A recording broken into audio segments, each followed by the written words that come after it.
السلام علیکم صبح کے مخاطب ہیں اور آپ کو خوش آمدید کہتے ہیں. آج 2 مارچ برے استعمال میں اس وقت پنکھے کے مقامی وقت کے مطابق صفحہ پہ ہے. پاکستان کے وقت کے مطابق شام پہ ہے.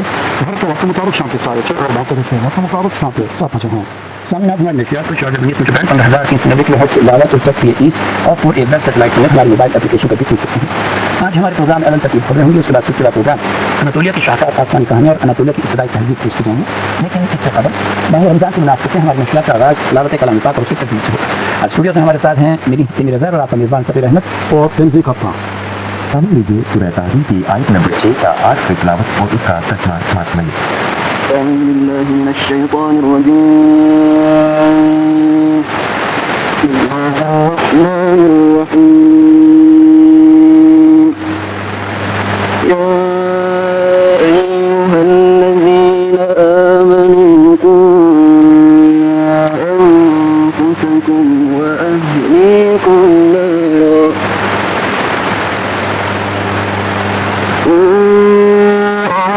أنفسكم وأهليكم نارا وقودها الناس والحجارة عليها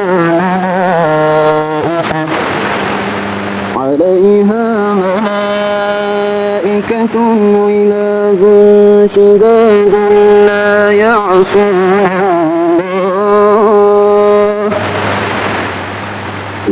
يعصون الله ما أمرهم ويفعلون ما يؤمرون. يا أيها الذين كفروا فاعتذروا اليوم إنا أجزينا ما كنتم تعملون.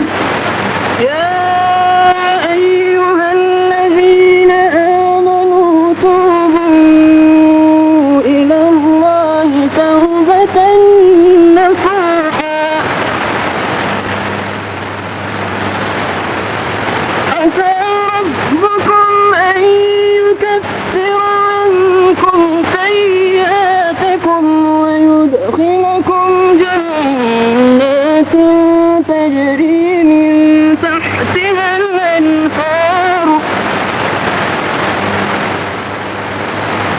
الأنهار يوم لا يخزي الله النبي والذين آمنوا معه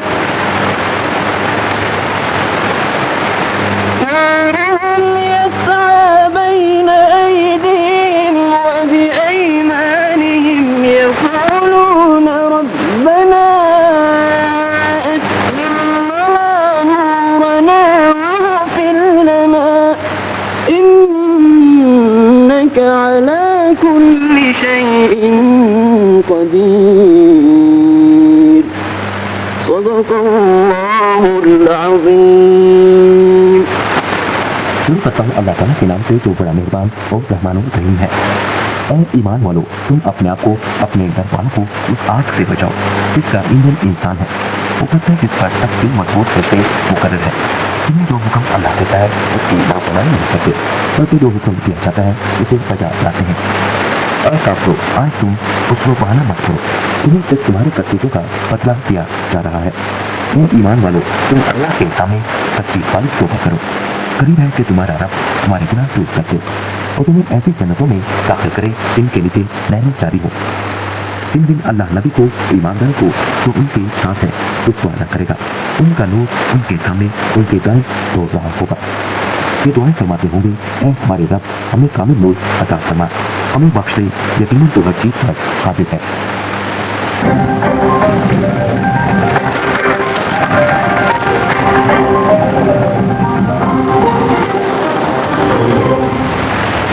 اور سب سے پہلے خبروں کا خلاصہ فرمائیں.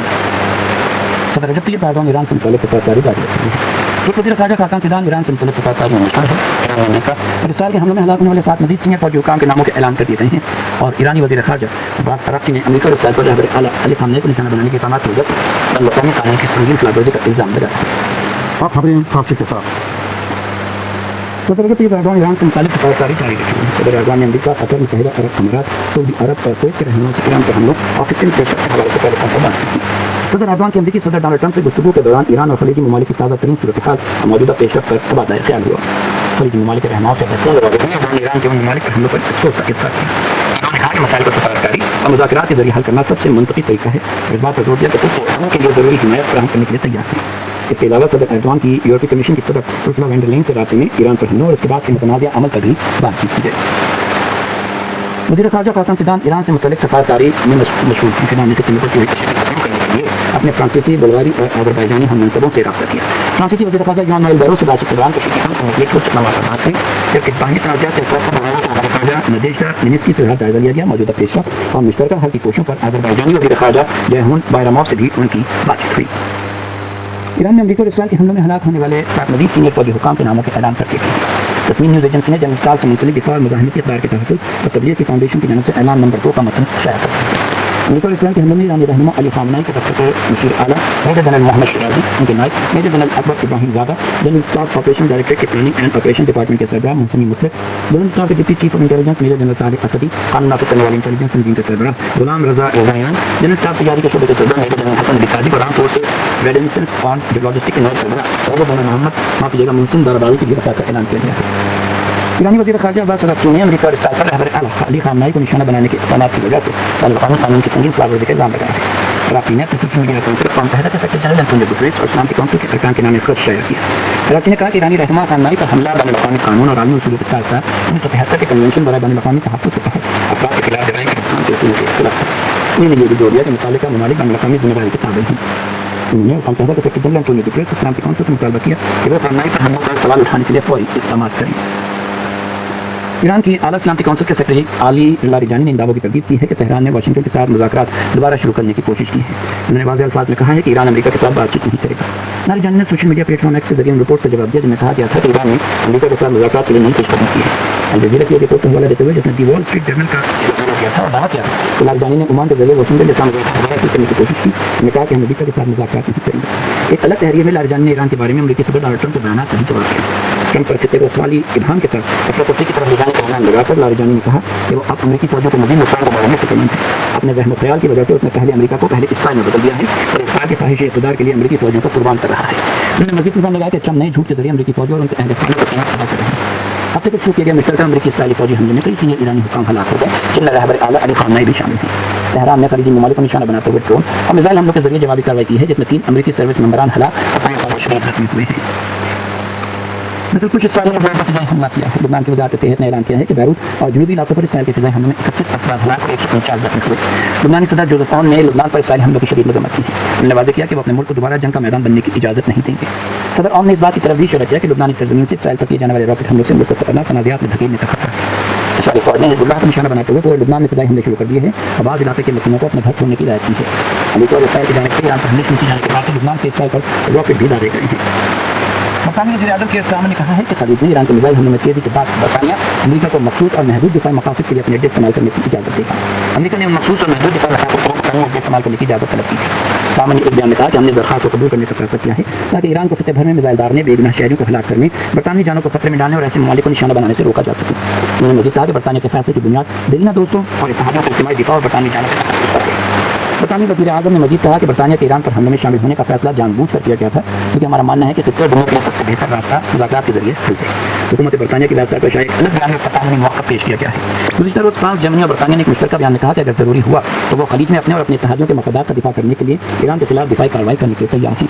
اسلام نے کہا کہ ایران کے لیے خطرہ برطانیہ کی مسلح افواج کے لیے بھی خطرناک ثابت ہو رہا ہے.